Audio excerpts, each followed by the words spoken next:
Lecture 2 start करते हैं इसमें।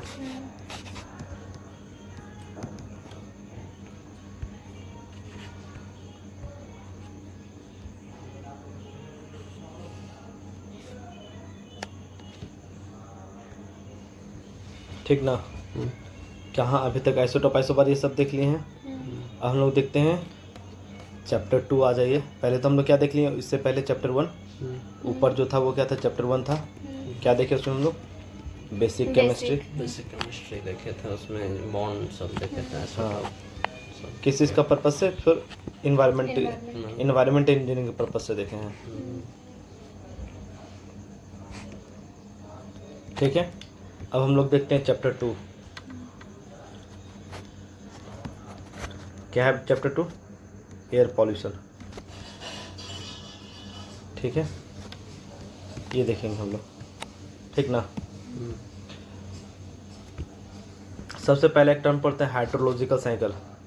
हाइड्रोलॉजिकल साइकिल ये हम लोग पढ़ेंगे इरिगेशन जब पढ़ेंगे ना, इरिगेशन या फिर हाइड्रोलॉजी, इरिगेशन में पढ़ते हैं, वहाँ पे हम लोग देख लेंगे।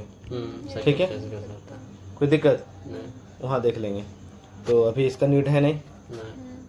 अब आ जाइए आप, हम लोग अभी पढ़ेंगे फिर एक हम लोग पढ़ेंगे एटमॉस्फेयर क्या होता है।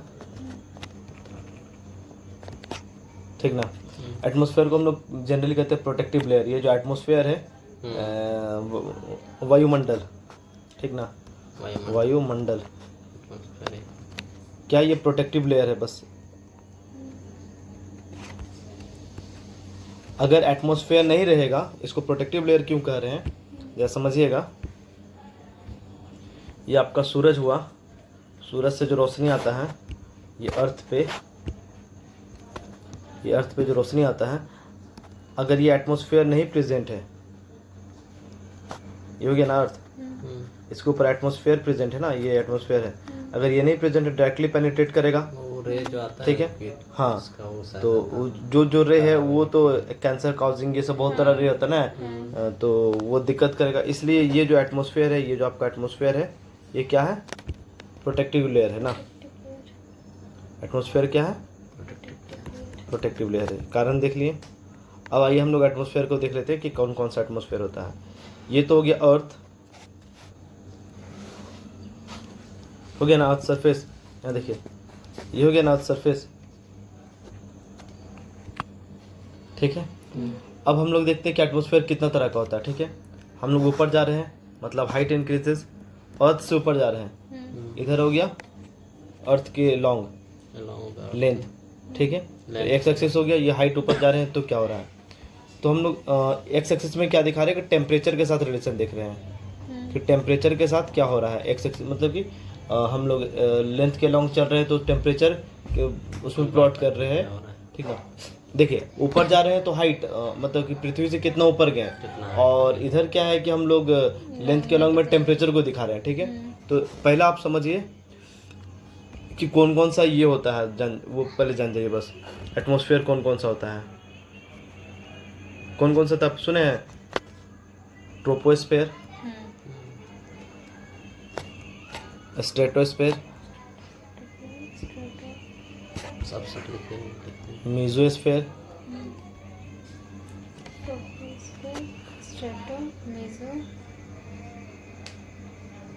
और थर्मोस्फेयर, एक्सोस्फेयर। ठीक ना, ये हम लोग को देखना है कि कौन कौन सा है। ठीक है, इसमें ड्रॉ कीजिए। देखिए ट्रोपोस्फेयर पहला, ये इतना से यहाँ के बीच में ट्रोपोस्फेयर दिखा रहे हैं। ठीक ना, तो क्या बोले कि ऊपर जा रहे हैं, तो हम देखिए ऊपर जा रहे हैं, टेम्परेचर फॉल कर रहा है। देखिए ऊपर जाने टेम्परेचर फॉल कर रहा है, फिर एक कांस्टेंट आया। ठीक है, ट्रोपोस्फेयर हो गया ये region troposphere, stratosphere, mesosphere, thermosphere, exosphere, हम लोग वहाँ तक ड्रॉ करते हैं। फिर ये कांस्टेंट आता है, तो इसको ट्रोपोस्फेयर तो ट्रोपो पॉज हुआ, जब कांस्टेंट है यहाँ पे तो पॉज हुआ, फिर ऊपर गए बढ़ा, फिर कांस्टेंट हुआ, फिर ऊपर गए, फिर घटा। देखिए ट्रोपोस्फेयर, स्ट्रेटोस्फेयर, मेसोस्फेयर तक देख लिए। फिर देखिए थर्मोस्फेयर बढ़ा, एक्सोस्फेयर में कंटिन्यूसली बढ़ते चला जाता है। ठीक है, हो गया ना। तो ये हो गया आपका ट्रोपोस्फेयर। तो अब हम लोग जितना स्टडी करेंगे इसमें स्टडी करेंगे। ट्रोपोस्फेयर प्लूम वगैरह जितना पढ़ते हैं ना सब इसमें पढ़ते हैं, ठीक ना। तो क्या हो रहा था, ये आपका अर्थ सा, इधर आप टेम्परेचर दिखा रहे हैं, इधर हाइट अर्थ में ऊपर की ओर जा रहे हैं। तो पहला क्या देखें, ट्रोपोस्फेयर, फिर स्ट्रेटोस्फेयर, फिर मेसोस्फेयर, फिर थर्मोस्फेयर, फिर एक्सोस्फेयर। कांस्टेंट आया, फिर एक कांस्टेंट आया, फिर एक कांस्टेंट आया, फिर बढ़ते चला गया। देखिए ये थर्मोस्फेयर फिर एक्सोस्फेयर में बढ़ते चला गया कंटिन्यू, ठीक है। तो ये हो गया ट्रोपोस्फेयर का, स्ट्रेटोस्फेयर, मेसोस्फेयर, थर्मोस्फेयर। कोई दिक्कत? ये हो गया ट्रोपोस्फेयर का रीजन, ट्रोपोस्फेयर हो गया, ठीक है। आपका ये हो गया स्ट्रेटोस्फेयर, अलग अलग है ना सब, मेसोस्फेयर, थर्मोस्फेयर, एक्सोस्फेयर, ठीक है ना। कोई दिक्कत? अब आ गया ये आप लोग देखते हैं इसमें, देखिए ये तो हम लोग क्या पढ़ रहे हैं, एनवायरनमेंट पढ़ रहे हैं ना। मतलब ये तो एटमॉस्फेयर है, एटमॉस्फेयर में क्या, ये तो एयर है ना एक तरह से। तो मतलब एयर क्या है, गैस है। तो हम लोग इसमें गैस लो लगेगा, स्टैंडर्ड गैस लो, ठीक है। स्टैंडर्ड गैस लो क्या होता है, PV is equal to NRT पढ़े हैं। स्टैंडर्ड गैस लो है, ये थर्मोडायनेमिक्स से लोग जो मैकेनिकल होता है लोग खूब पढ़ता है। एन जो होता है क्या है, नंबर ऑफ मोल है, ठीक ना। एन नंबर ऑफ मोल है। हम लोग एन के बारे में क्या क्या पढ़े थे, मोलारिटी इज इक्वल टू, बताइए, N बाई भी पढ़े थे। Where N is equal to mass by molar mass, पढ़े थे ना। अगर जो सॉल्यूट है, यहाँ पे जो सॉल्यूट था क्या था, लिक्विड होगा या फिर सॉलिड था ना, तब जाके लिए था ना। जब गैस रहेगा तो क्या लेंगे, मास तो नहीं लिख सकते हैं, तो density of the gas multiply with volume of the gas लेते थे, डिवाइडेड बाई मोलर मास लेते। जब यहाँ पे गैस रहता तब कोई दिक्कत, समझ गए ना। तो ये देखे थे हम लोग, ये देख लिया, एटमॉस्फेयर देख लिए, एटमॉस्फेयर देखें, इन चीज़ों को देख लिए।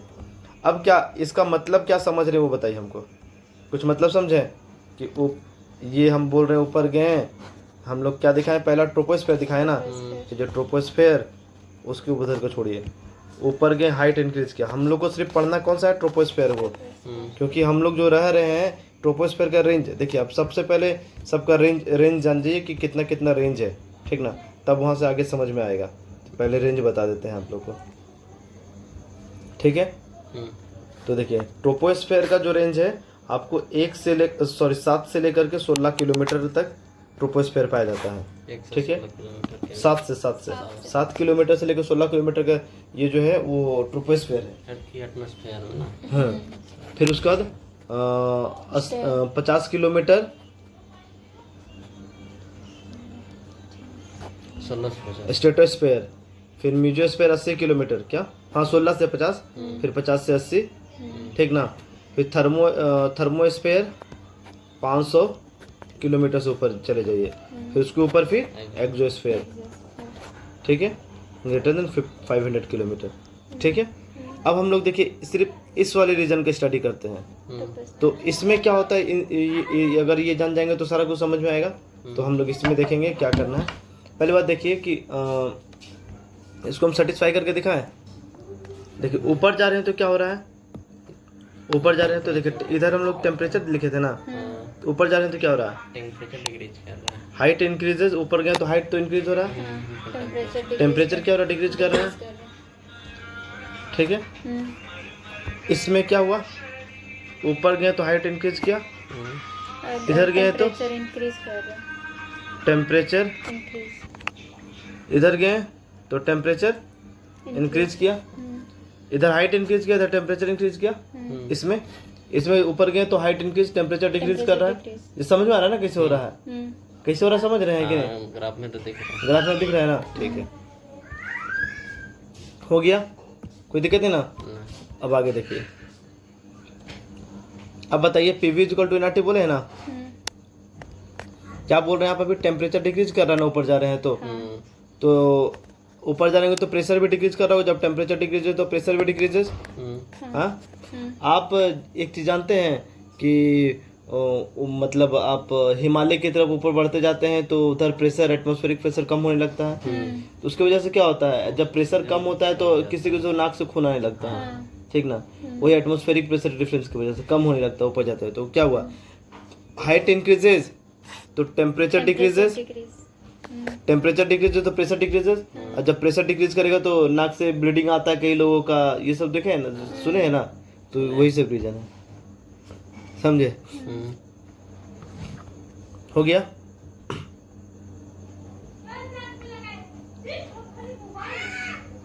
अब आइए बस ये तो इस ये समझ में आया ना कि आपका ऊपर जाने पे टेम्परेचर इंक्रीज हो रहा है, मतलब ये वाला आपका ये इन्वायरमेंट जो है लिवेबल इन्वायरमेंट है, लिवेबल इन्वायरमेंट है। अगर ये कंडीशन बदल जाए तो की दिक्कत होगा, ठीक ना। हम लोग आगे अभी प्लूम वगैरह पढ़ेंगे ना तो उसमें समझ में आएगा कंडीशन बदलने से क्या, ऊपर जाने से हम लोग को टेम्परेचर फॉल करना चाहिए। तो आगे पढ़ेंगे तो क्यों फॉल करना चाहिए वो हम लोग को अभी पता चलेगा, किस लिए फॉल के बारे में जान रहे हैं, ठीक ना। तो जब पढ़ेंगे तब देखेंगे, प्लूम से देखेंगे और टाइप्स ऑफ इन्वायरमेंट देखेंगे, तब वहाँ पे जाके हम लोग को पता चलेगा कि क्यों ही फॉल करना चाहिए। ये तो आप जानेंगे कि ऐसा होना चाहिए और ऐसा रहता है, ठीक ना। यानी रात में उल्टा रहता है, ये दिन का है, याद रखिएगा। ये जो ड्रॉ किया हुआ है ये दिन का है, ठीक ना, डे टाइम का है। ये रात में ये वेरी कर चेंज होता है, ठीक है। आइए हम लोग देखते हैं एयर पॉल्यूशन, ठीक है। ये काउज बाई किस वजह से होता है, एयर पॉल्यूटेंट्स, एयर पॉल्यूटेंट्स रहेगा तभी तो एयर पॉल्यूशन होगा ना। और एयर पॉल्यूटेंट क्या, ये तो कुछ सब्सटेंसेस है, कोई भी सब्सटेंस हो सकता था, आगे देखेंगे भी धीरे धीरे सब आएगा। ये जो एयर पॉल्यूटेंट है, ये जो पॉल्यूटेंट है वो दो तरह का होगा, या तो एक नेचुरल होगा या फिर मैनमेड होगा, जिसको एंथ्रोपोजेनिक कहते हैं, एंथ्रोपोजेनिक, इसको मतलब हुआ मानव जनित, जनित, एंथ्रोपोजेनिक, एंथ्रो ANTHRO पोजेनिक, ठीक ना, जिसको कहते हैं मानव जनित, मानव के जो द्वारा, हाँ ठीक है। ये हो गया। क्या देखें, एयर पॉल्यूशन देखें, एयर पॉल्यूशन एयर पॉल्यूटेंट की वजह से होता है। एयर पॉल्यूटेंट जो हवा में जो पॉल्यूटेंट है वो दो तरह का होगा, कौन कौन सा, नेचुरल और एंथ्रोपोजेनिक। नेचुरल जो मतलब प्राकृतिक हो गया, और हाँ और एयर ये हो गया, ठीक है। अब आ जाइए, ये जो एयर पॉल्यूशन जो होता है, ये जो एयर पॉल्यूटेंट होता है, दो टाइप का एयर पॉल्यूटेंट होता है। ये जो पॉल्यूटेंट है, तो एयर पॉल्यूटेंट जो होगा वो दो तरह का होगा, ठीक है। पहला, अब यहाँ से पढ़ना शुरू करते हैं, टाइप 1, दूसरा टाइप 2, ठीक है। टाइप 1 और टाइप 2। टाइप 2 फर्दर क्लासिफाइड होता है दो गो में, प्राइमरी एयर पॉल्यूटेंट, पढ़े हैं, सुने ये नाम के नहीं, सेकेंडरी एयर पॉल्यूटेंट, ठीक ना। टाइप 1 एयर पॉल्यूटेंट जानते हैं, पता है कुछ, इस तीन होता है, क्राइटेरिया एयर पॉल्यूटेंट, दूसरा हजार्डियस एयर पॉल्यूटेंट, तीसरा नॉन क्राइटेरिया एयर पॉल्यूटेंट, ठीक ना। तो अब देखते हैं क्या देखेंगे, एयर पॉल्यूटेंट दो तरह का पढ़ना है, टाइप 1 टाइप 2, सीधा नोट्स लिखेंगे तो जब वहाँ पे आएगा तब एयर पॉल्यूटेंट के बारे में लिखने के लिए। तो पहला हो गया क्राइटेरिया एयर पॉल्यूटेंट, दूसरा हजार्डियस एयर पॉल्यूटेंट, तीसरा non criteria air pollutant. Type 2 में प्राइमरी एयर पॉल्यूटेंट, सेकेंडरी। अब इन चीज़ों के बारे में देख लेते हैं कि ये जो है आपका type 1 air pollutant, type 2 air pollutant, ये सब सारे डिफरेंस देख लेते हैं, ठीक ना। क्राइटेरिया एयर पॉल्यूटेंट क्या होता है, हजार्डियस एयर पॉल्यूटेंट क्या होता है, इन चीज़ों को देखते हैं। तो पहले हम लोग टाइप 1 को डिस्कस कर लेते हैं, ठीक है, उसके बाद टाइप 2 को डिस्कस कर लेंगे, ठीक है। तो आइए हम लोग यहाँ पे देखते हैं टाइप 1 एयर पॉल्यूटेंट। कोई दिक्कत, समझ आ रहा है ना। ये तो अभी देखें इन्वायरमेंट,